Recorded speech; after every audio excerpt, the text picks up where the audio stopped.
Ômega Web Rádio.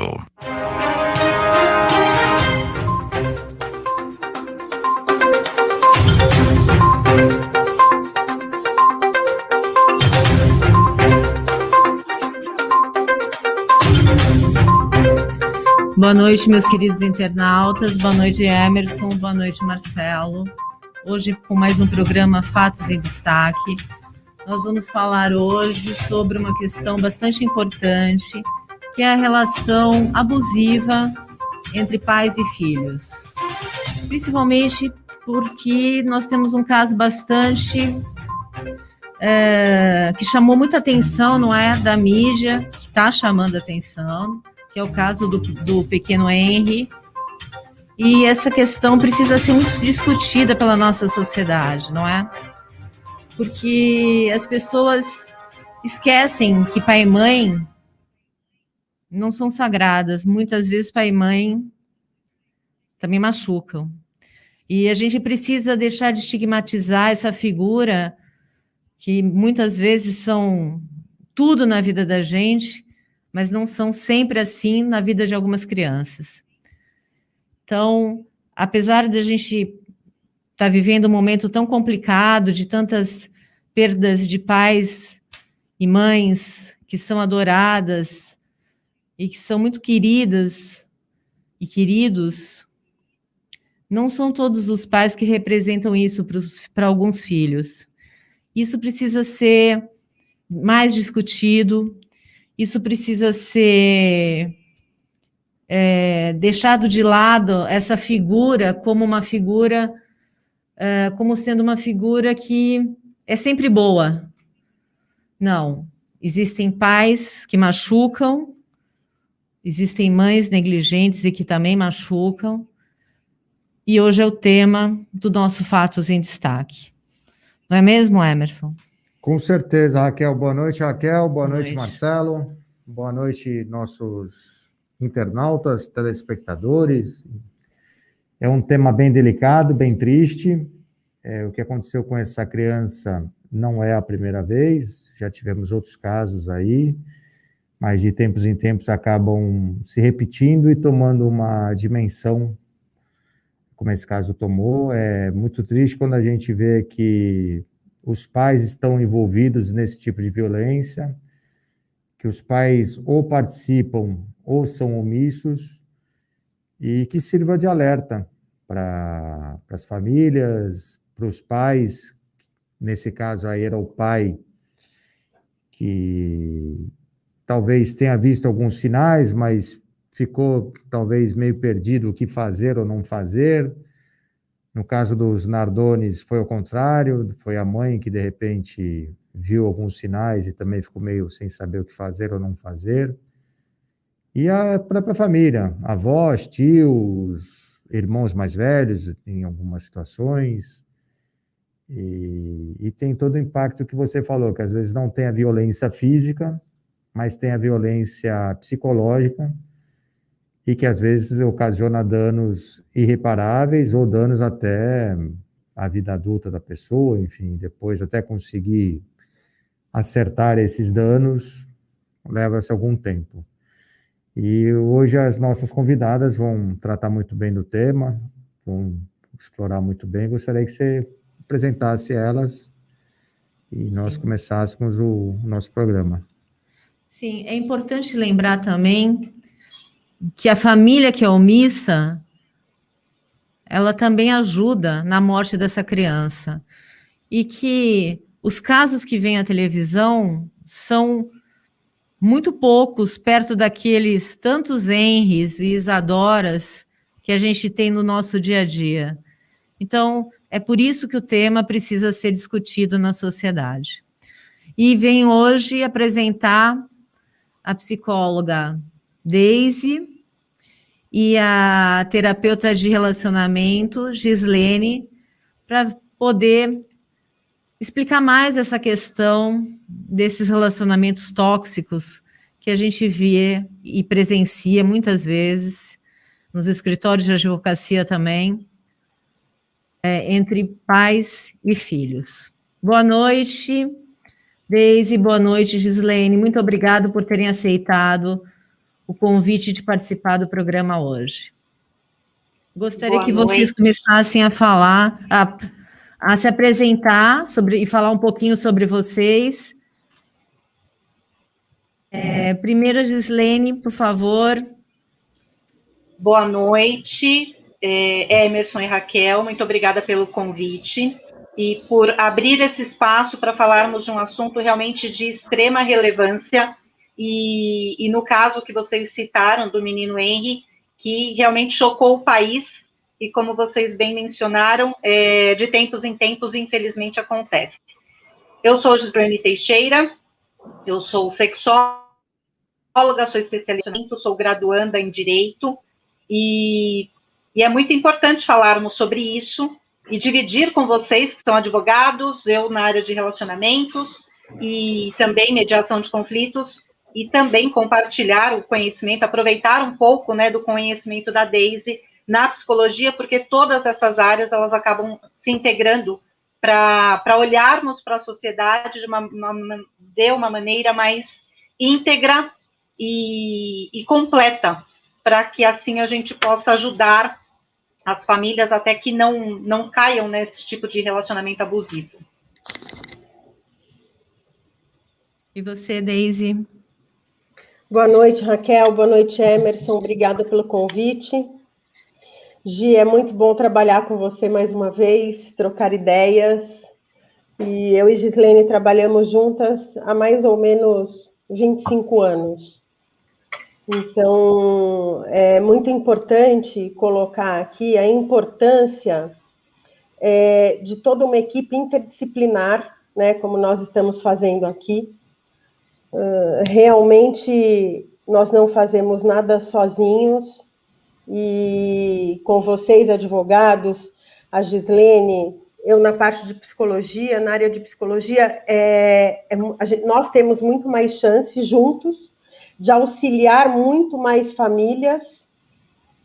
Não existe apenas um olhar para esses casos que são tristes, e eu digo que ninguém amanhece como, por exemplo, essa família do Henry, ninguém amanhece pronto para ouvir histórias como essas. Então, isso vem vindo, sinais são dados ao longo dessa história e dessa convivência familiar. Como vocês colocaram, como você colocou, Raquel, muito bem, nesse caso do Henry, o pai percebeu algumas coisas, no caso da Isadora, foi a mãe quem percebeu, então os sinais estão sempre presentes, e acredito que seja de grande relevância mesmo falar sobre isso, para que pessoas possam buscar ajuda cada vez mais, e ajuda precoce, ela pode evitar catástrofes e tragédias como nós temos visto, infelizmente. Raquel, se me permite? Emerson, só gostaria de completar. Eu sou psicóloga, imagina, eu sou psicóloga clínica, sou psicóloga escolar, e trabalho atendendo casais e famílias. Então, acabo vendo muitas coisas ao longo desse meu universo.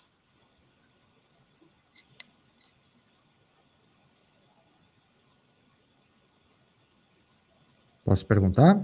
Pode falar. Ah, tá. A gente, nesse momento de pandemia, não adianta tentar fugir dessa situação, porque, afinal de contas, estamos quase indo para 2 anos, aula presencial, não aula presencial, tem hora que é aula presencial, tem hora que não é aula presencial, tem hora que tem contato, tem hora que não tem contato. E eu queria saber de vocês, pela experiência que vocês têm no dia a dia de vocês, nos atendimentos, enfim, nos acompanhamentos, se tem aumentado nesse período, se aumentou o número de denúncias, de casos, de relatos, enfim, o que vocês podem falar sobre isso e, de repente, o que vocês podem alertar para quem está assistindo a gente.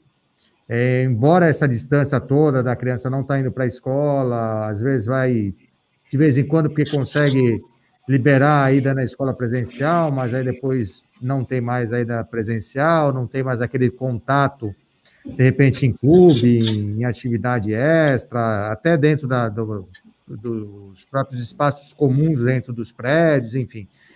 Quais são aqueles sinais que, de repente, alguém pode notar numa situação dessa, pode ser um sinal de alerta, mesmo não tendo esse contato que nem tinha antes de pandemia?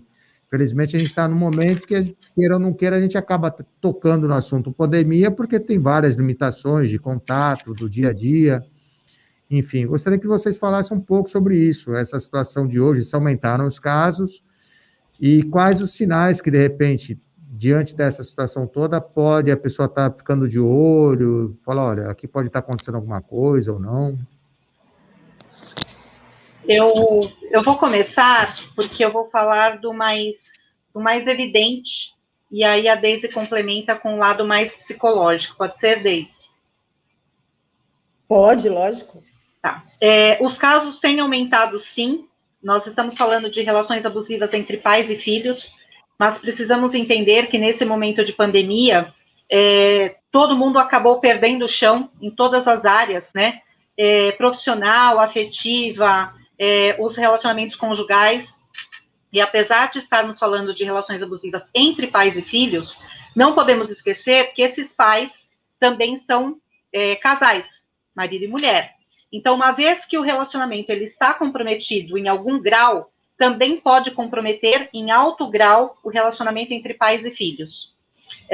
Aumentou bastante as relações abusivas entre pessoas, entre pais, entre filhos, entre avós, porque o que eu percebi, a Deise pode complementar melhor depois, muitas pessoas acabaram se conhecendo nesse momento de pandemia, se encontrando dentro de casa de fato, porque não tinham contato, eram famílias que se viam de manhã, um pouquinho de manhã, quando se viam, e um pouquinho à noite antes de dormir, porque as pessoas ficavam todas em suas atividades, cada um na sua particularidade, escola, trabalho, e não se encontravam. Então, o pouco que se encontravam, por exemplo, tinha pais que, quando saíam de manhã, os filhos estavam dormindo, crianças pequenas, e quando chegavam, essas mesmas crianças também estavam dormindo, e só tinham contato familiar, de fato, nos finais de semana. Então, era quase que uma visita dentro da própria casa.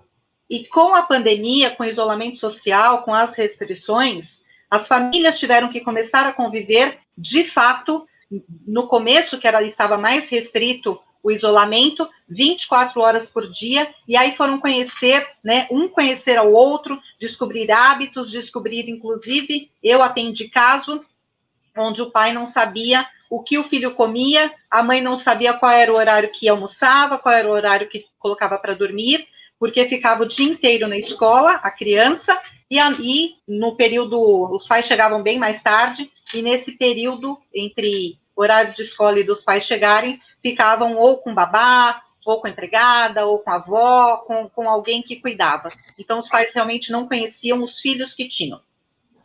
E a gente sabe que o número de... Todos os números, todas as estatísticas aumentaram. Divórcio, violência contra idosos, e com as crianças não foi diferente. Muitos sinais podem ser observados. E eu vou deixar a Deise complementar um pouquinho, porque entra bastante a área da psicologia nisso que eu já coloquei, e eu acho que aos poucos a gente vai trazendo as questões mais visíveis. Vamos lá. O que aconteceu, a Gi tem plena razão, e a gente sabe disso, nós que somos da área de humanas aí, sabemos que está complicado, né, porque tudo veio para dentro de casa, todas as relações vieram para dentro de casa, o trabalho veio para dentro de casa, os colaboradores que nós tínhamos,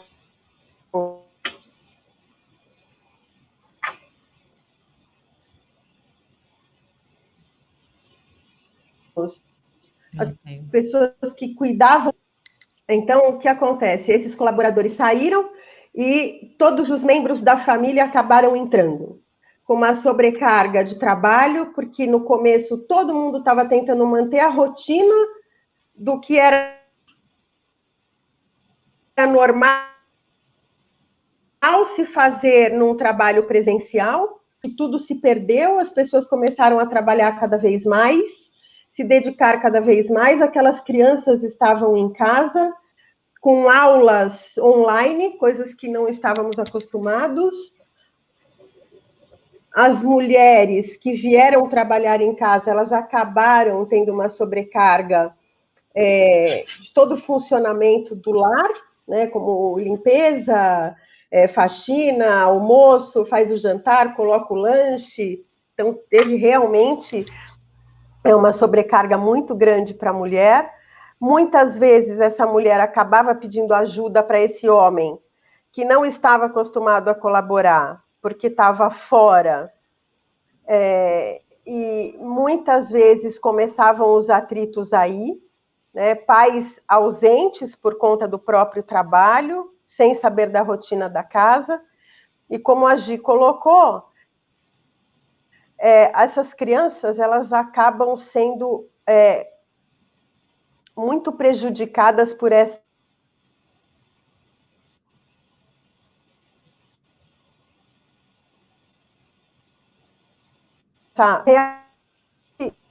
as coisas se complicaram bastante, e a gente sabe que essas crianças, elas estão lá na outra ponta da linha. Tudo começa com um desequilíbrio entre os adultos, e realmente muito triste, pessoas que não se conheciam, famílias que não se assumiam, relacionamentos extraconjugais que foram suspensos por conta dessa pandemia, por conta da dificuldade de sair e dessa válvula de escape que muitos tinham, né? Então, realmente, veio tudo para dentro de casa ao mesmo tempo agora, e ninguém sabia o que fazer. Como ajeitar tudo isso, como fazer tudo isso. Eu tive no consultório vários atendimentos que eu fiz, porque na pandemia apareceram drogas, apareceram dependentes químicos, apareceram abusadores, apareceram crianças sendo maltratadas, idosos abandonados, enfim, apareceu de tudo. Então, como o Emerson colocou, quais os sinais? Os sinais são muito importantes aí. Por exemplo, o primeiro sinal que nós temos para prestar atenção é uma mudança brusca de comportamento. Então, lógico que nós tivemos uma mudança já, né? Mas existe essa mudança de comportamento que ela é exacerbada. Então, isso é um fato para nós olharmos realmente com bastante cuidado. Comportamentos agressivos, agitação, inquietude, dificuldade, medo, pesadelo, fazer o xixi na cama, né? Perder o controle, aí crianças menores, porque as crianças menores, elas têm uma linguagem que muitas vezes é não verbal. Elas não verbalizam o que aconteceu, mas elas com certeza expressam o que elas sentem. Então, para ficarmos atentos, excesso de comida, falta de apetite, tudo isso são fatores muito importantes. Problemas escolares, tirando toda aquela adaptação que as crianças tiveram, que realmente foi muito difícil, né? Realmente, muitas coisas se tornaram maçantes mesmo, né? Para faixas etárias. Eu acho que para todo mundo, na verdade, porque se nós falarmos dessa criança até esse adolescente, o que eles têm? Eles têm celular, escola e amigos. Ficou o celular, né? Porque a escola ficou mais ou menos, desliga a câmera, o comprometimento é menor muitas vezes toda a cobrança da escola é atenuada, então realmente eles perderam muita coisa, né? Perderam o convívio, perderam a bagunça com os amigos, muitas vezes eles também não conheciam seus pais, como esses pais também não conheciam seus filhos, como lidar, o que conversar, como me comportar. Então, tudo isso são sinais também. Regressão de alguma fase do desenvolvimento, como eu coloquei, urinar na cama, chupar dedo, ficar mais perto de um dos adultos, se calar. Então, regredir mesmo é um dado importantíssimo. E uma saúde prejudicada. Então, por exemplo, eu falo da importância desses pais estarem presentes na vida dessa criança, ou desse adolescente. E eu digo que muitas vezes, se você perguntar para o seu filho, tá tudo bem? Ele vai falar, tá tudo bem. Sempre, quase sempre, né? E se você explorar as coisas de uma outra forma, como é que você está fazendo isso? Como que você está fazendo aquilo? Mostrar um interesse indireto, você tem muito mais chance de conhecer o seu filho quando você simplesmente pergunta, tá tudo bem? E o que você quer comer? Né? Nós, em palestras, eu sou palestrante, dou muita palestra em escola, e falava muito para os pais sobre os filhos do quarto. Hoje nós temos os filhos do quarto, os pais da sala, os pais que estão no escritório dentro de casa, a mãe que está na cozinha. Então, são todos ali, cada um, muitas vezes no seu canto, e ainda com uma interação prejudicada. Então, falta interesse, falta realmente o real afeto, a real afeição, o carinho, a atenção, o estar junto, perceber o seu filho. Então, realmente, eu acho que esses são pontos bastante interessantes de se prestar atenção. Então, eu queria perguntar para vocês o seguinte. A gente vê muito, né, nessa questão entre pais e filhos, principalmente hoje em dia, que todo mundo tem muita coisa para fazer, a vida é realmente muito atribulada, tanto pais como as mães têm muitas tarefas. No caso da mãe do Henry, nem era isso exatamente, mas na maioria das vezes pais e mães trabalham, tem muita coisa a fazer no dia a dia. E alguns pais e algumas mães negligenciam os filhos, né? Que na minha opinião, a tarefa mais difícil no mundo é educar. Não é fácil educar um filho, porque existe uma responsabilidade muito grande na hora de você educar um filho. Porque dá trabalho, dizer não dá muito trabalho, você tem que vigiar, você tem que saber cada etapa da fase desse filho, você tem que tratar de uma maneira. Então, não é fácil educar. É uma missão, hoje em dia, muito difícil, né? Antigamente, você jogava a criança no mundo e ela se criava sozinha. Hoje, não. É muito difícil. E, na verdade, o que eu vejo é um jogo de empurra-empurra. Então, a mãe, ela deixa para lá porque ela tem um monte de coisa para fazer. E o pai, muitas vezes, também não quer essa responsabilidade para ele, então ele também deixa para lá. E aí, muitas vezes, essa criança, ela se vê abandonada. Porque crianças e adolescentes precisam de limites. E esse abandono, essa falta de limite, essa omissão na hora dos pais educarem os seus filhos, também é uma forma de você negligenciar o que você deveria fazer enquanto pai. E depois é muito tarde, porque aí esse filho, muitas vezes, vai trazer uma série de problemas para a sociedade, como a gente vê que efetivamente traz. O que vocês acham que como esses pais devem observar os seus filhos, como esses pais devem dividir esse tempo, e como esses pais devem agir de uma forma menos omissiva, para não terem um problema lá na frente? Eu vejo, Raquel, sim, eu vejo, Raquel, que você colocou tudo isso, e eu concordo com tudo que você colocou. Você disse que hoje é mais fácil educar, né, do que no passado. Eu discordo nesse ponto, porque não pela... Sim, não pela facilidade... Difícil. Sim, não pela facilidade ou dificuldade, porque educar, colocar no mundo e criar, as crianças basicamente se criavam sozinhas, né, que foi o que você colocou. E hoje, apesar de ser mais difícil, ainda tem muitos pais que colocam no mundo e as crianças basicamente se criam sozinhas. No sentido que, como a Deise falou dos filhos do quarto, que tem até estudos sobre isso mesmo, né? Não é só o modo de falar dos filhos do quarto.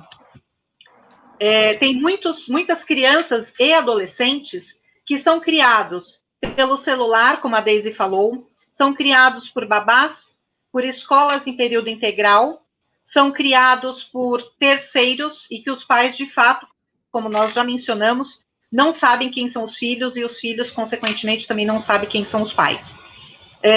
Então, eu vejo hoje que eu sou professora, a minha primeira graduação é em letras, sempre lecionei em colégio, tanto público quanto particular, crianças e adolescentes e também adultos, e eu sempre vi, em colégios particulares, eu sempre trabalhei em colégio de classe média alta, aqui em São Paulo, eu sou de São Paulo. E eu vejo que muitas vezes colocam para a criança e também para o adolescente, mas desde muito pequeno, uma agenda de executivo. Então, tem hora para tudo, não tem tempo para brincar. A criança não brinca, a criança não é criança.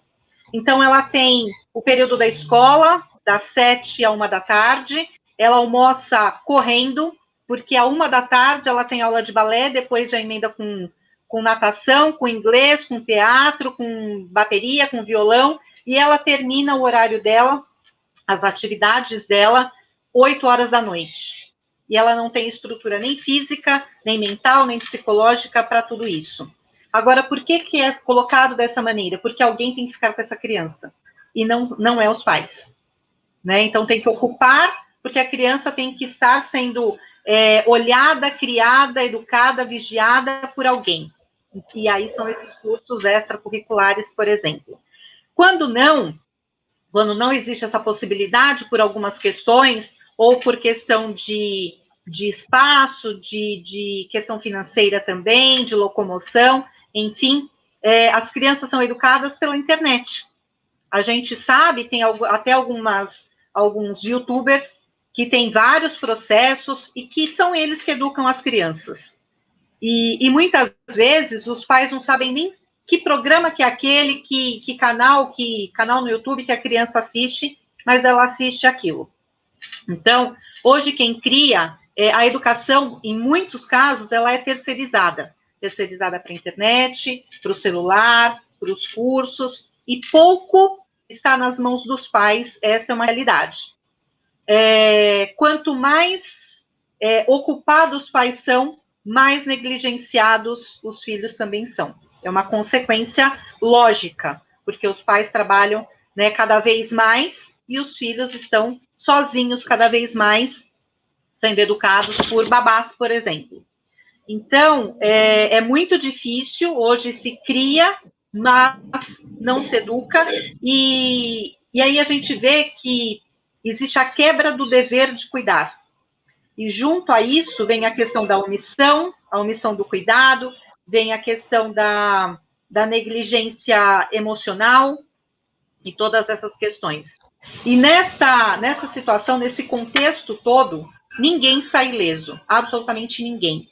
Todos têm um comprometimento, um grau maior ou menor. Alguns casos, como no caso do menino Henry, por exemplo, é um grau de comprometimento severo.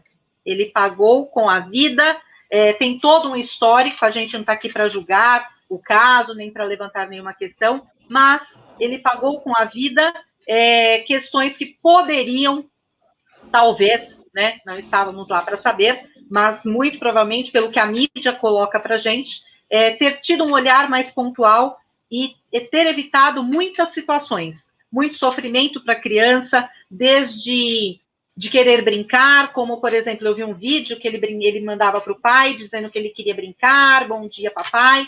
Então, assim, falta esses cuidados todos. Como a Deise colocou agora há pouco, a criança e o adolescente tem os amigos, a escola e o celular. E como a Deise colocou, hoje só tem o celular.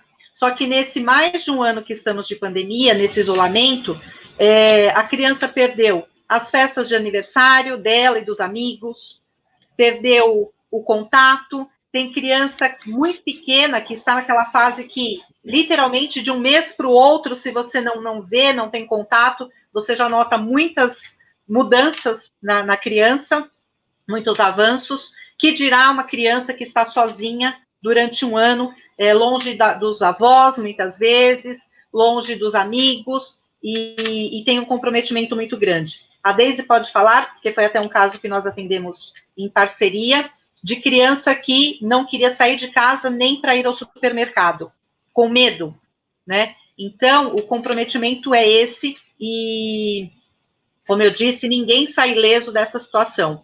E a gente não sabe, o maior comprometimento disso tudo, por enquanto, é que a gente não sabe quanto tempo mais vamos ficar nessa situação. E até agora nós estamos falando de uma situação que, teoricamente, os pais estão juntos. Tem também aquela outra situação onde os pais são separados e não tem como não falarmos, não tocarmos no assunto da alienação parental, que já existia, né, é notório, e na pandemia isso ficou mais intenso e de uma maneira mais grave, por vários comprometimentos, inclusive a questão financeira, que afetou esses casais separados, inclusive com a questão de comprometimento na pensão alimentícia, falta de alimentos mesmo. Então, tudo isso acabou comprometendo a educação e aumentando essa questão de relações abusivas entre pais e filhos neste momento. Não que não existisse antes da pandemia, agora só foi escancarado essa situação um pouco mais. Eu venho aqui fazer uma reflexão sobre como é que nós chegamos a esse ponto. Eu acho que isso é muito importante. Se a gente voltar um pouquinho na história, lá na época da minha bisa, né? Os homens saíam para trabalhar, e realmente eles saíam para prover, e essas mães ficavam em casa e elas olhavam os filhos, elas educavam os filhos, ensinavam bons costumes, ensinavam sobre ética, sobre moral, respeito ao mais velho, enfim, aquela educação tradicional que nós tivemos. Nós não tínhamos problema algum ir a qualquer lugar, porque os nossos pais sabiam que nós nos comportaríamos da melhor forma, pedindo, né, dá licença, obrigado, a história da bênção, né, bênção pai, bênção mãe. Então, eu estou trazendo aqui um pouquinho sobre os papéis tão bem definidos na sociedade. Então, a mãe ficava com os filhos, ela tinha a sua responsabilidade, ela tinha a responsabilidade de educar. O pai não era tão presente, não tinha esse costume, mas o pai era uma figura de autoridade, era uma figura de respeito, ele colocava o limite, muitas vezes colocava-se as regras, enfim. Num dado momento da história, essa mãe sai para trabalhar, para ganhar aí o sustento junto com o pai, até porque muitas coisas vieram mudando ao longo da história. Então, por exemplo, eu lembro quando nós escrevíamos carta pelo correio para os Estados Unidos, levava 7 dias para chegar. Então, os Estados Unidos era do outro lado do mundo, a Europa nem se fala muito mais, né? E num dado momento da história, isso foi se aproximando, ficou quase uma coisa só. Muitos pais saíram e o sonho de consumo era, por exemplo, levar o filho para a Disney. Era um acontecimento essa família ir para a Disney, era um acontecimento um jovem fazer intercâmbio. Então, eu estou refletindo aqui um pouquinho com vocês sobre o ser e o ter.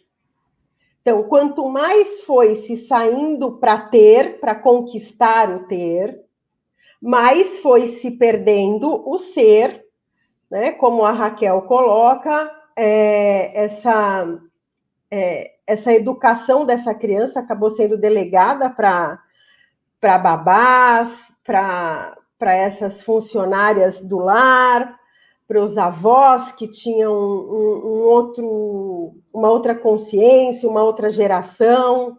Foram havendo os choques de gerações, as crianças cada vez mais solitárias, né? Mas cada vez mais recompensadas. Então, o celular novo, a viagem nova, a viagem para o exterior 2 vezes por ano, o sítio não sei aonde, grandes festas, as festas em buffets, a gente sabe, eu tenho uma filha de 28, tenho gêmeas de 11, a minha filha de 28, eu tinha maior dificuldade, nós fizemos festa em buffet, acho que 2 vezes, mas não era essa a proposta, mas todo mundo cobrava, roupas de marca, mochilas de marca, o estojo de marca, e veio a competição, e cada vez mais esses pais saíam para dar as coisas para os filhos, mas eles esqueceram de dar afeto, de dar amor, muitos deles, né? Como a Raquel colocou no início do programa, nem todo pai, nem toda mãe é bom demais. Né? Então, eles podem não ser tão bons, infelizmente. Em algum momento, eles foram apartados afetivamente de seus filhos, ou eles se apartaram, né? Então, quando a gente fala de uma relação abusiva, a gente fala de um declínio afetivo, a gente fala de um declínio de afeto, onde esse filho ele passou a ser um problema mais do que um prazer, né? O prazer de estar, o prazer de conviver, as leituras tão bem-vindas toda noite, dada cada religião, mas o orar juntos antes de dormir, toda a orientação, né, que nós tivemos, tão bem colocadas e que fazem a diferença. Por exemplo, hoje as escolas não têm mais o SPB, não tem mais educação moral e cívica, não tem mais nada disso. As coisas foram se perdendo gradativamente. Né? Hoje você tem, por exemplo, programas humanizados em escolas que eles são terceirizados, quando, na verdade, muitas coisas tinham que ser ensinadas dentro de casa e chegarem na escola com essa orientação a mais clara possível. A gente não falava em bullying, como se fala hoje. Então, o bullying, ele sempre começa dentro de casa. E muitas vezes você não tem o pai e a mãe dentro de casa para corrigir o filho e falar, olha, aqui não é assim que funciona. O limite que é dado para os filhos, esse limite é reconhecido pelas crianças como afeto. O pai se importa com o seu filho. Eles também não têm que delegar isso para a escola. Só que quando a mulher saiu e foi trabalhar e deixou essa criança com a avó, com a babá, com uma funcionária de casa, o que aconteceu? Tudo acabou se perdendo, você acabou colocando quem ensinava o seu filho, o limite que ele tinha era a avó, era a babá, era um outro limite que não era o seu. Era um outro parâmetro que não era o seu. Então, realmente, as pessoas foram se desconhecendo por isso também. Né? Por exemplo, o que é aprendido na escola? matemática, português, história, você interagir na sociedade, você respeitar o amiguinho, não pode pegar o que não é seu, mas isso é dentro de casa que começa. Não é na escola, a escola não é responsável por isso. E muitos pais culpam as escolas porque a escola não está ensinando. Na verdade, quem está negligenciando é o pai e a mãe. Né? E essas escolas em período integral, elas só aconteceram porque não tinha realmente, como a Gi colocou, quem ficasse com essa criança. Eu trabalhei numa creche onde as crianças saíam à tarde e voltavam com a mesma fralda e a mesma roupa no outro dia de manhã. Então, isso é muito complicado. Para a gente falar de relação abusiva e de abandono, o abandono começou lá atrás, ninguém acordou abandonado. Ninguém acordou negligenciado por pai e mãe. Então, eu venho aqui trazer uma reflexão muito importante, porque já que essa pandemia está mudando tudo, é o novo normal, é o novo conceito, é uma limpeza, não é? A gente precisa parar para pensar qual é a importância do ter e do ser. Porque essas atrocidades que a gente vê é porque não está existindo o ser. E com essa pandemia, já não está quase existindo o ter também. Então, o que sobrou? É um alerta realmente do que é importante. Não do que é efêmero. Um dia você tem, outro dia você não tem mais. Que garantia que nós temos? Agora, o amor, o afeto, a união, o carinho, a importância, isso não tem pandemia que acabe com ela quando você tem algo sólido. Então, realmente, eu faço um pedido para essa reflexão, porque é muito importante. E eu não estou aqui falando de machismo ou de feminismo, não estou trazendo isso. Eu estou trazendo, sim, um olhar cuidadoso e afetivo para essa criança, porque essa criança vai ser o adulto que vai queimar o índio amanhã.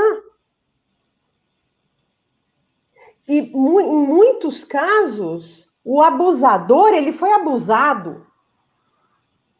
Então, que cadeia é essa que nós estamos construindo? Hoje você tem um filho pequeno, que adulto você quer que ele seja? Então, faça agora para ele poder ser um adulto saudável. Porque você não vai estar aqui para ver, mas ele vai estar aqui para pagar.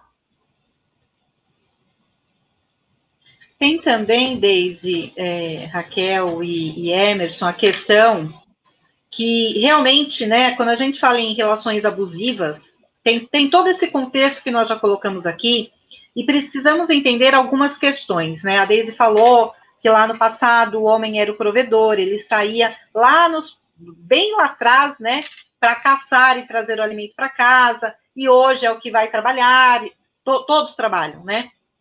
E a mulher foi para o mercado de trabalho, não querendo entrar na questão de machismo e feminismo, como a Deise bem levantou agora, mas é uma realidade que se faz presente.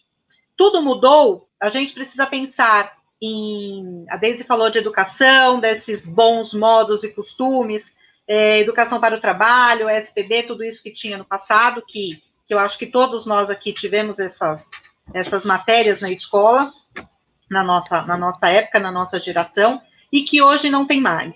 Mas também é importante a gente pensar em várias outras questões. Eu acho que o que permeia todo esse universo sempre foi, sempre será, não só a questão que a Deise bem levantou agora, a questão da afetividade, do amor, do carinho, desse olhar cuidador, mas também a outra ponta da história, né, a outra ponta da régua, que é a educação. E na educação, a gente entra na questão não só de conteúdos, como português, história e geografia, como a Deise mencionou agora, mas, por exemplo, questão de educação sexual que não se fala, e que isso faz com que os vínculos, que eles já estão bastante comprometidos, a gente está na era da modernidade líquida, dos amores líquidos, tudo é líquido, Os vínculos, eles são frouxos quando existem, e como bem defende essa tese, né, infelizmente faleceu, o Bauman, Zygmunt Bauman, sociólogo, mas é a era da modernidade líquida. Nós não temos educação sexual, o número de adolescentes grávidas é gigante, o número de abortos entre adolescentes, então a gravidez indesejada, precoce, toda essa situação, e que a gente tem que olhar para isso também, como a Deise falou, um abusador, muitas vezes, grande parte das vezes, ele foi abusado. Agora, como fica essa criança, que é uma criança tendo outra criança? Nós vimos recente o caso de uma menina de 10 anos, que ficou aquela polêmica, aquela questão jurídica, autoriza ou não autoriza o aborto? Então, são várias questões que levam ao contexto que a gente está falando dessas relações abusivas. Então, a questão sexual, a questão das liberdades. Tem muita liberdade, como a Deise falou, falta limite. O limite para a criança, para o adolescente, é uma forma de carinho, de afeto. Então, se a gente olhar, são muitas pontas, a gente forma um mosaico com cada um desses pontos.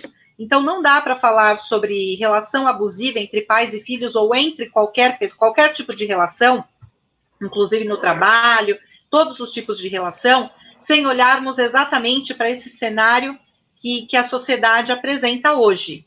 Porque cada uma dessas pontas vai formando exatamente outras, vai multiplicando em várias outras relações abusivas. Então, o que é uma relação abusiva? A gente precisa abrir um leque e olhar exatamente cada um desses pontos. Agora, como que a gente vê? Eu vejo assim, relação abusiva entre pais e filhos, principalmente entre mãe e filha, né? É mais comum, não que seja mais comum no sentido do outro é mais raro, mas é o que aparece com mais frequência, o que é mostrado para a sociedade. Então, é uma disputa. Eu sou especialista em relacionamento e eu vejo, por exemplo, às vezes, hoje, como eu respirei, como estamos vivendo por mais tempo, né, a expectativa de vida está maior do que antes, estamos vivendo mais, cada vez tem mais recursos. Então, no passado, por exemplo, a avó de 50 anos, ela ficava fazendo crochê, tricô e crochê, e era, né, a vovó. Hoje, uma mulher de 50 anos, ela está na flor da idade, ela faz muitas coisas, ela estuda, ela trabalha, ela passeia, os divórcios são muito frequentes, então ela tem novos relacionamentos, que muitas vezes ela começa aos 50 anos, 52, 60, um novo relacionamento, e ela vai se dedicar àquele relacionamento. Então, são outras realidades. Então, muitas vezes, eu vejo mães com 50 anos disputando o namorado com a filha de 30 anos. Isso é uma coisa que não é tão rara, mas também não é falado, porque ainda assim é um assunto tabu, ainda choca a sociedade. Então, tem muitas coisas que chocam a sociedade e exatamente por isso ninguém toca no assunto. Mas está aí, escancarado para a gente enxergar em todos os momentos. Então, tem essa disputa, tem a questão dos abusos dentro de casa, porque a gente colocou num panorama bem geral. Mas como que se dá essas relações abusivas dentro de casa? Eu falo bastante com a Deise, a gente conversa bastante, e uma relação abusiva, ela não começa abusiva, como a Deise falou no começo. A gente não acorda um belo dia e fala, agora eu tenho uma relação abusiva. Dormi com uma relação saudável, acordei com uma relação abusiva. Ela vai sendo construída. E muitas vezes, ou ela não é enxergada, ou ela não querem ver, que é a questão dos limites, por exemplo. Mas a gente vê relações abusivas, por exemplo, onde existe essa disputa muito clara dentro de casa, entre pais e filhos. O marido disputa a atenção da esposa, que ela está dando mais atenção para o filho, principalmente quando é criança, quando é pequeno mesmo, e o pai fica naquela situação de, como assim eu perdi o meu espaço? Ao mesmo tempo, a criança também disputa a mesma atenção. Só que parece que todo mundo é criança, porque ninguém coloca ordem, o adulto não é adulto nessa situação, nesse tipo de relacionamento, e um fica brigando com o outro, parecendo um bando de criança brigando no horário do recreio na escola. Então, muitas vezes, a Deise trabalha em escola, trabalhou, eu também a vida inteira, e nós vemos adolescentes que realmente ele não tem com quem falar, porque o ambiente familiar é um ambiente abusivo. Só que o ambiente abusivo, uma relação abusiva, muitas vezes ela começa só tóxica. Só tóxica, que na verdade é muita coisa. Mas tem graus, né? Tem níveis para chegar na abusiva. Toda relação abusiva, ela já passou em algum momento, em algum grau, pela tóxica. E não se deram conta e não tomaram conta realmente da situação. Então, é muito comum encontrarmos, fizemos trabalhos na mesma escola, como a Deise falou, a gente estamos aí 2 décadas e meia fazendo trabalho juntos, em empresas, em escolas, palestrando, atendendo, compartilhando atendimento entre sexualidade e psicologia. E a gente vê, por exemplo, pegamos alguns casos de crianças, adolescentes com automutilação, e era uma forma dele chamar a atenção, porque dentro de casa ele não era olhado. E em momento nenhum também, ninguém via essa criança ou esse adolescente mutilado. Muitas vezes, e chega, claro, que com isso chega para a Deise, não para mim, questão de depressão, todas as síndromes, fobia, ansiedade, e nós atendemos, né, ali paralelamente, em algum grau, fizemos o mesmo tipo de apoio para casos de suicídio, né? Ou próximo, ou ficamos sabendo ali na redondeza. Então, como que isso evolui para essa situação? Então, tem que ter um olhar para isso, como que está acontecendo. Comportamento agressivo, muitas vezes, falam só do adolescente, mas muitas vezes é dos pais para o adolescente. Então, a manipulação, existe manipulação, perda de liberdade do filho dentro de casa. Então, são muitos fatores que precisam ser olhados, diminuir o talento, a não aceitar uma colocação do filho, por exemplo, diminuir no sentido de cala a boca, que é bem o cala a boca mesmo, né, tão agressivo, cala a boca que você não sabe o que você está falando, eu sou adulto, eu sei o que eu estou falando. Então, falta diálogo, falta um olhar, de fato, para olhar para a questão familiar. Qual é o papel do pai, qual é o papel do filho, e como que a família é saudável que haja a interação familiar. Gi, quando você... Desculpa, Raquel. Deise, deixa eu só falar uma coisa para vocês. Tem um pessoal aqui fazendo pergunta e a gente tem que prestigiar. Então, vamos lá. A Maria Purificação está dando boa noite. Marcelo Passos, boa noite. Maria Aparecida, boa noite. A Carla Lamas dizendo, famílias vivendo novas realidades, dando conta de que não dão conta. Carlos Eduardo dizendo, muito triste essa realidade. O que observamos nos últimos anos são casais e filhos sentados à mesa dos restaurantes ou eventos, todos conectados à tecnologia, sem interagirem com seus filhos e parceiros. Joé de Carmo, não dá para guardar os filhos no freezer e depois retirar para continuar, lamentável. O Carlos Eduardo, de novo, vocês estão parabéns. Fernando Passos dizendo, acho que vivemos um ciclo onde pais foram mal educados e educam ainda menos seus filhos.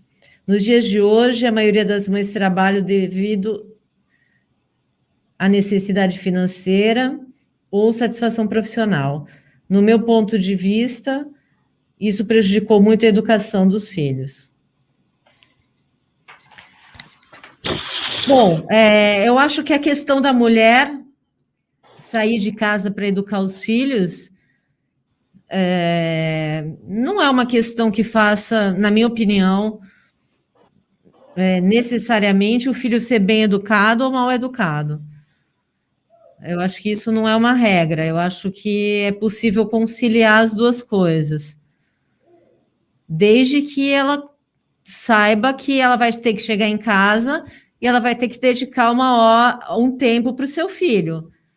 Eu digo que não é o quanto que você dedica de hora, é a qualidade da hora.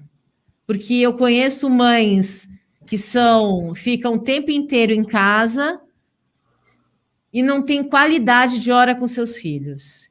Então, eu costumo dizer que não é o quanto você fica com seu filho, mas a qualidade de tempo que você fica com ele. Então, esse fato de você trabalhar fora não é impedimento de você ser uma boa mãe. É claro que dificulta, você vai ter que dormir menos, você que vai ter abrir mão, muitas vezes, de ir para uma academia, de cuidar de você, e é isso que as pessoas não querem. As pessoas não querem abrir mão de outras coisas. Eu sei porque eu vivenciei isso, né? Então, eu abri a mão de mim para estar com meu filho. Eu lia todas as noites para ele, eu fazia lição com ele. Enfim, eu não deixei de ser uma boa mãe, mas eu abri mão de mim. Então, é uma escolha.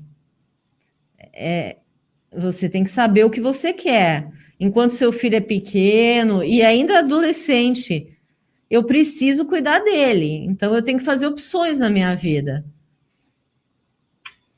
Isso que é ser mãe. Não adianta eu querer ser mãe e querer ficar 5 horas na academia e trabalhar muito. Não vai dar certo. Então, a mulher tem que saber, porque eu digo uma coisa sempre, desculpa os homens que estão aqui, filho é sempre da mãe, não tem jeito.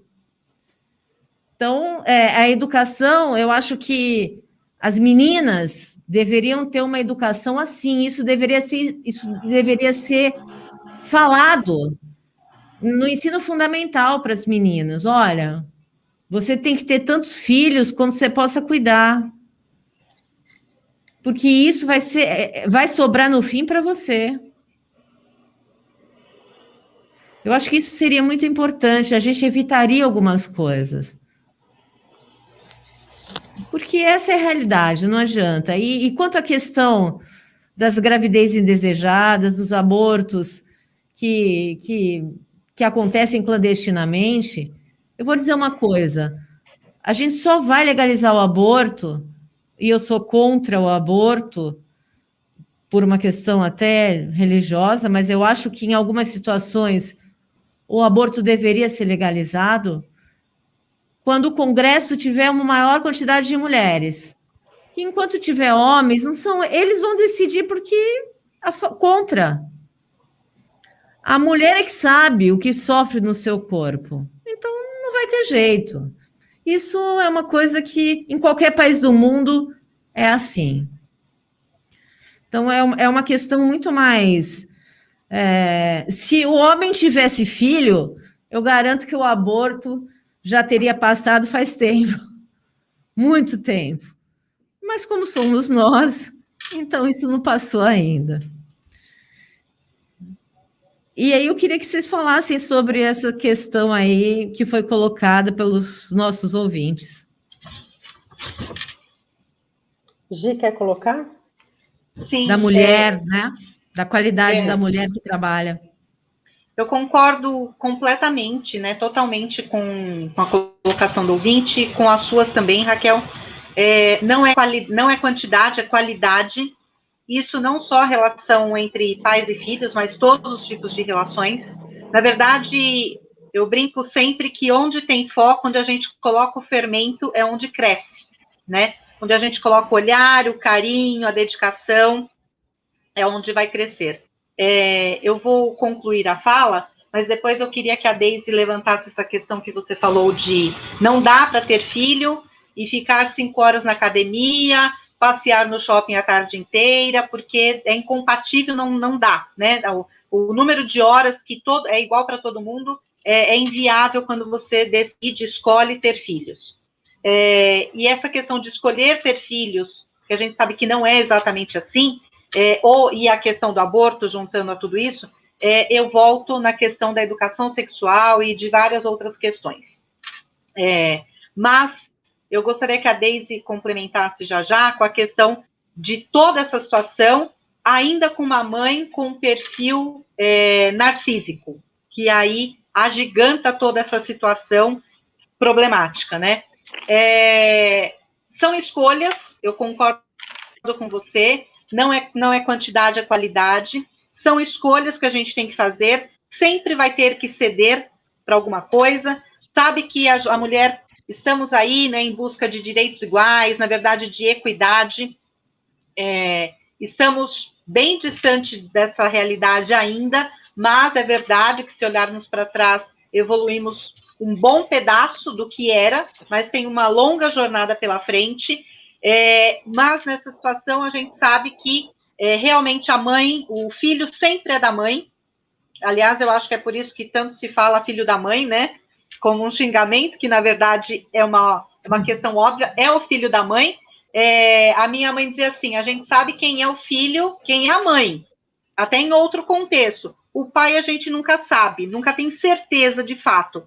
E não é só essa certeza de quem será que é o pai biológico de fato, mas é o pai presente, é o pai que dá carinho, porque pai é o que cria, não exatamente o biológico. E nessa situação toda que nós expomos hoje, muitas vezes um ou outro, às vezes os pais, de fato, as pessoas que devem cuidar da criança, que não necessariamente seja o pai ou a mãe, mas o responsável que vai cuidar dessa criança, muitas vezes ele de responsável não tem nada. Então, é esse olhar que tem que ter para tudo isso, e antes de ter filho, realmente a gente precisa pensar que é um ceder constante, não só nessa questão de tempo, de dedicação, desse olhar, mas também na questão financeira, porque entre você trocar o seu carro e você pagar uma escola de qualidade para o seu filho, você vai, pelo menos deveria ser uma escolha, né? Você pagar os estudos do seu filho, entre fazer a viagem para Porto de Galinhas, por exemplo, ou para qualquer outro lugar nas férias, você vai pagar um tratamento dentário para os seus filhos, para o seu filho. Então, são escolhas, e isso precisa ser pensado, e essa questão não é colocada exatamente desta forma, ou com tanta clareza, para a sociedade. E, ao mesmo tempo, existe uma cobrança muito grande para as mulheres que decidem, por exemplo, não ter filhos. Não, eu não quero ter filhos, que hoje já tem até um movimento, né, em relação a isso, mulheres que decidem não ser mães, e elas continuam sendo cobradas pela sociedade. Mas, na menor falha que existe, na relação entre mães e filhos, por exemplo, pais, mas mais a cobrança para mães, as mães são severamente cobradas.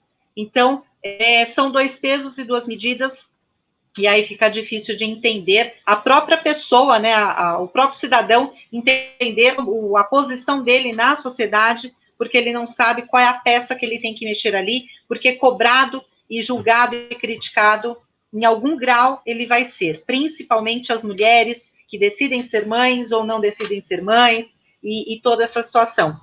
E se você puder, no meio da sua consideração, colocar pelo menos uma pincelada da mãe narcísica, eu acho que complementa bastante. Eu quero voltar um pouquinho no que a Raquel disse. Raquel, perfeita a sua colocação, né? Sobre a qualidade do estar e não o tempo de estar, né? Isso é perfeito. E assim, nós aqui, nós três mulheres, criamos os nossos filhos porque somos realmente separadas aí, a gente sabe a responsabilidade que a gente tem. Eu trabalho o dia inteiro e eu falo para as pessoas, agora eu estou indo para o meu terceiro turno, né, que é o de ver lição, o de ver a agenda, de ver o banho, se cortou unhas, vai limpar a orelha, né, você vai saber sobre o dia, e graças a Deus, nós estamos aqui entre três boas mães, né, isso é maravilhoso, nada como deitar a cabeça no travesseiro e você saber que está tudo certo, né? Ou o mais certo que a gente consiga deixar.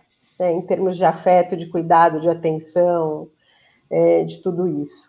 E realmente, por exemplo, tem algumas pessoas que me perguntam, eu estou separada há 10 anos, falam assim, poxa, mas e aí? E aí que tem prioridades, elas ainda têm 11, né? Daqui a pouco vai ser diferente, então são prioridades. É o que a Gi colocou, vai crescer onde ela colocar o fermento, né? Então, e eu acho que essa história de academia e tal, quando a gente tem tanta coisa aí, eu acho que não é a prioridade a gente ter um corpinho dos 20, por exemplo, eu falo isso por mim, né? Eu falo que conteúdo, caráter, todas essas coisas, elas não vêm, podem muitas vezes não vir junto com um corpo lindo, maravilhoso, definido, porque eu Daisy, particularmente, não teria tempo para isso. Então, assim, eu tenho barriga, mas eu ofereço um caráter que não tem preço, né? E ali não tem jeito, não dá para ter tudo o tempo todo, né? Então, realmente é muito difícil de conciliar realmente o profissional, a mãe, né, a dona de casa, muitas vezes, com tudo que às vezes não tem jeito. Eu não tenho como, né? E tá tudo bem, né? E aí, quando nós falamos disso, a gente está falando de autoestima, né? Então, quando você tem a autoestima, uma autoestima equilibrada, tanto eu e a Gi falamos nas palestras, né? Não pode ser uma autoestima baixa e nem uma autoestima elevada demais, mas porque acho que tanto uma quanto outra dá problema. Mas quando a gente fala de uma autoestima que está ok, que está equilibrada, não vai ter a mãe que precisa disputar o namorado com o filho, não vai ter a mãe super depressiva que não consegue realmente, é uma doença, né, que não consegue ter uma luz no fim, ver uma luz no fim do túnel, porque realmente aconteceram coisas aí que desvalorizaram, né, ela de alguma forma. Então, realmente, é aquela velha história do avião que a gente coloca. Se dá uma pane, você coloca a máscara primeiro em você, para depois você ajudar o outro, né? E eu acho que é isso mesmo, é você ter consciência da sua saúde e da sua doença, né? Então, o que é que você precisa melhorar, o que você precisa buscar, onde você precisa estar mais preparada, para que você também possa ter algo de bom para oferecer, seja para o seu filho, para a sua filha, para quem quer que seja, né? O que a Gi pediu para eu colocar é sobre a mãe narcisista, né?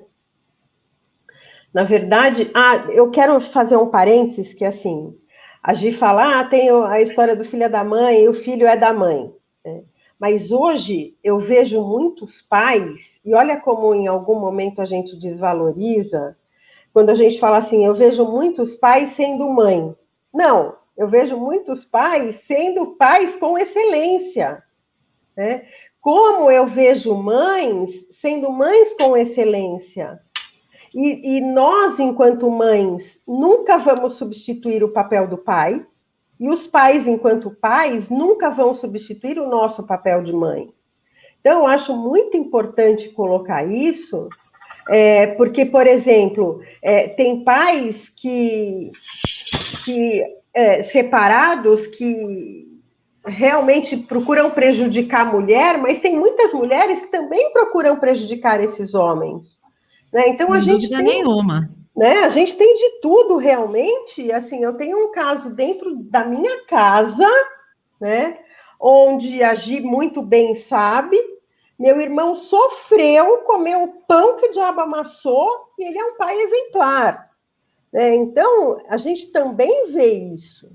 E quando a gente fala da sobrecarga da mulher, realmente existe uma sobrecarga, mas se nós pegarmos também a educação desses homens, né, eles também têm uma sobrecarga gigante, porque enquanto menino eles eram mimados pela mãe, eles casam, eles têm que ser o provedor de tudo, o pai, o marido que ganha, o que faz isso, o que faz aquilo e tal, né? Ele está numa idade mais madura, ele já não serve mais para o mercado de trabalho, e ali ele vai num declínio psicológico, emocional, e como é que fica isso? Então, eu acho que o ser humano hoje, ele é extremamente espremido e sobrecarregado o tempo todo, cada um com as suas angústias, cada um com as suas responsabilidades, com os seus sonhos, com as suas frustrações e por aí vai, né?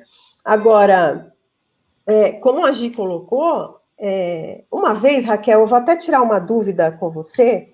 Há muitos anos, eu atendo casos abusivos e de abuso sexual, inclusive no consultório, eu peguei alguns, e eu fui estudar sobre isso, e estatisticamente, há muitos anos, o número de abusadoras eram os mesmos números de abusadores. Isso procede, Raquel?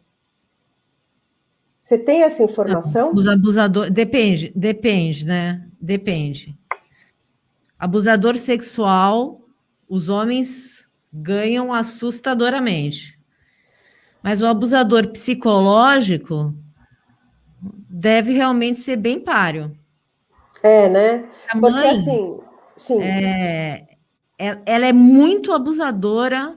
É a mãe que eles chamam de mãe aranha, né? A que faz a teia e não deixa o filho sair. É a mãe e a mãe geralmente ela escolhe um filho para praticar esse abuso, né? Se ela tem mais do que um. Sim. Ou se ela tem uma filha e um filho, ela vai escolher, ela geralmente vai escolher a filha para fazer esse abuso, porque ela vai ter uma síndrome, geralmente com o homem, porque ela vai transferir o amor do marido para esse filho e ela vai perseguir essa filha. E às vezes começa de uma forma muito pequena e muito sutil, e conforme essa filha vai crescendo, esse abuso vai ficando cada vez maior a ponto e a criança não percebe, mas algumas têm um sentimento que não se sabe como, de afastamento dessa mãe, né? Ela não quer ficar perto da mãe. Então, é por isso que os parentes precisam entender que quando uma criança, por algum motivo, né, não quer estar perto de alguém, é porque algo não está bom. Nenhuma criança se afasta de um adulto, ainda mais ou de um pai ou de uma mãe, sem um motivo grave. E às vezes essa criança, ela só vai perceber isso muitos anos depois, porque os abusos eram tão sutis que ela vai descobrir isso só muito tempo depois, que a mãe era uma abusadora, ou então quando ela vira adolescente e essa mãe começa a disputar, por exemplo, alguém fala alguma coisa da beleza e ela diz, não, mas eu era muito mais bonita, e ela começa a perceber que algo tem de errado ali. Né? Mas eu acho que na questão do abuso psicológico, pais e mães abusam do mesmo jeito. Isso é perfeito. Senão, as mulheres são até maiores, viu? Sim, no psicológico, né? No abuso psicológico. O sexual, não.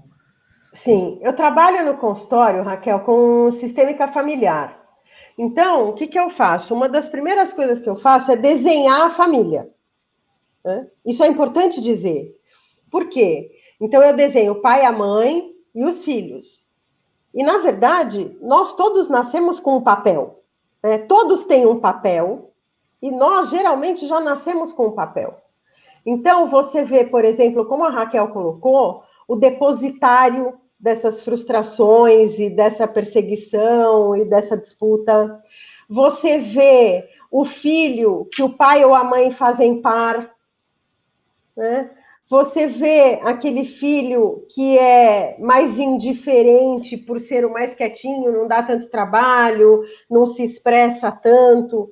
Então, quando nós fazemos esse mapa sistêmico, muita coisa ali a gente percebe. E aí a gente vai subindo. Então, por exemplo, nós temos o pai, a mãe e os filhos. Aí lá do lado do pai, a gente tem o pai e a mãe desse pai, né? nós vemos se ele tem irmão, se não tem, e qual era o papel dele dentro dessa família. Porque, na verdade, se a gente pegar e subir essa árvore genealógica, né, do pai e da mãe, muitas vezes, lá em cima, avô, bisavô, a gente vai vendo que muitas vezes tem uma patologia que vem descendo, que ela é expressada nessa família que a gente está estudando, né, que a gente está atendendo, que a gente está servindo como apoio. O que você coloca, Raquel, dos parentes ficarem alertas, tem muitos parentes que, na verdade, são rede de apoio, são pessoas que apoiam e que denunciam, essa é a rede de apoio, uma patologia, um abuso, uma relação tóxica, né, para uma autoridade ou para um professor na escola, porque, como você colocou, essa toxicidade, né, ela começa de um jeito muito sutil. Então, começa com uma desvalorização, uma humilhação, com um grito, um xingamento, uma ameaça, uma vitimização, uma intimidação, às vezes. Quando, por exemplo, aquela mãe culpa o filho por algo que aconteceu, né? E o que acontece? Muitas vezes existe isso, aí essa mãe narcísica, né, Gi? Muitas vezes acontece isso, e aí o que acontece? Em seguida que a mãe faz isso, ela reconcilia. Então, ela dá uma desculpa, tem a reconciliação, até um outro episódio, né? Então, ela nunca é culpada. Ela nunca é culpada, ela nunca é responsável, ela nunca nada.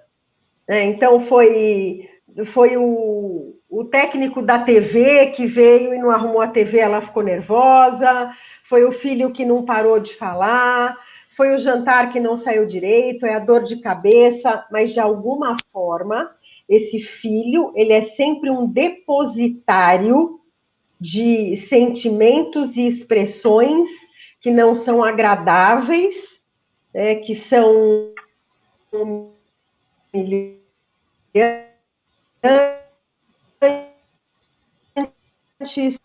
que são primordiais, e vou colocar por aí afora.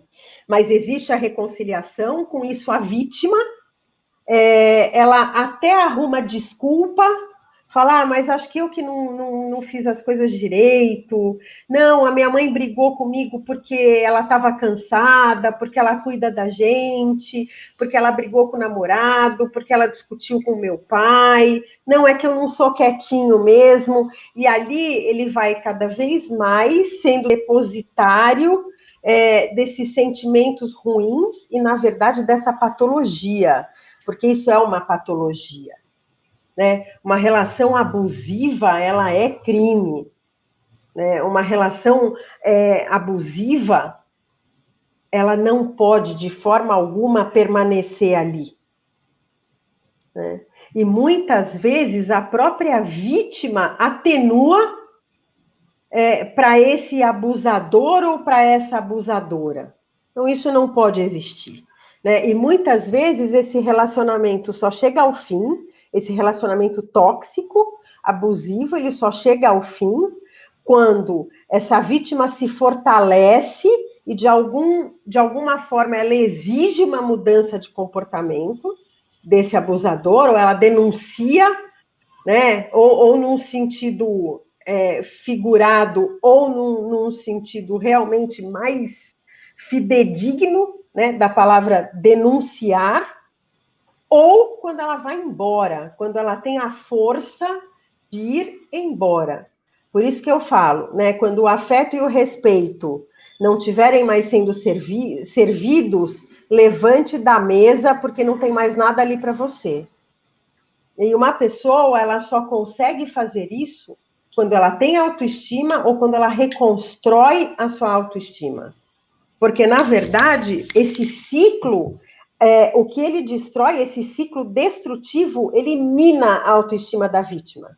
Ele enfraquece essa vítima, desvaloriza, ela não sabe nem mais quando ela está certa, quando ela está errada, até ela achar que ela é sempre errada e o outro é o certo. E pior ainda, quando ela enxerga que o que o abusador faz com ela é zelo. Aí piorou. Né? Então, por exemplo, eu pego casos de filhos homens, que arrumam uma coisa para você. Pois não. Tá muito bom o nosso papo, mas eu tenho que encerrar. Nós já passamos muito aqui do horário. Infelizmente, mas a gente marca outro programa desse. Muito bom mesmo. Tá bom? Então tá bom. Bom, Emerson. Boa noite. Que a gente tem que encerrar. Agradecer a presença de vocês duas. Acho que a conversa, se deixasse, iria até tarde. Realmente muita coisa ainda para falar, muita coisa para tocar no assunto. Já faço o convite para um próximo programa, e continuar sobre o tema que é super importante, principalmente nessa fase que nós estamos vivendo. Então, muito obrigado mais uma vez. Boa noite, Raquel. Boa noite, Marcelo. Boa noite, nossos internautas aí que ficaram até agora assistindo o programa. E até o próximo. Bom, meninas, eu quero agradecer. Foi muito bom o programa, certo? Eu agradeço realmente de verdade, mas infelizmente eu tenho que acabar o programa, senão o Marcelo vai me matar aqui. E a gente tem que realmente, eu agradeço, só quero que vocês deixem o contato de vocês e agradeço de verdade, o programa foi excelente e a gente vai marcar um próximo, sim, que tem muito o que falar ainda. Obrigada, Raquel. Meu contato, meu celular é 11 99689 2745. Meu Facebook e o meu canal no YouTube, Deise Helena de Simoni, e o meu Instagram, para quem quiser, é Deise Simoni. Eu agradeço, Raquel, Emerson, muito obrigada, e agradeço já pelo próximo convite, estou à disposição. Com certeza. Boa noite, ouvintes, boa noite, e um beijo no coração de cada um, muita força nesse momento. Tá certo. Eu agradeço pelo espaço que vocês disponibilizaram para levantar essa questão tão importante. Emerson, o convite está feito e já está aceito. Obrigado. Eu que agradeço, nós agradecemos. O meu contato, meu celular, meu WhatsApp é 11 98193 8211. 11 98193 8211. Meu canal no YouTube é Diva e Sexy. Meu Insta é @Gislene Teixeira. O outro Insta é @Gislene Sexóloga. E meu Facebook é Gislene Teixeira. Ok, meninas, muito obrigada. Boa noite a todos e até o próximo Fatos em Destaque.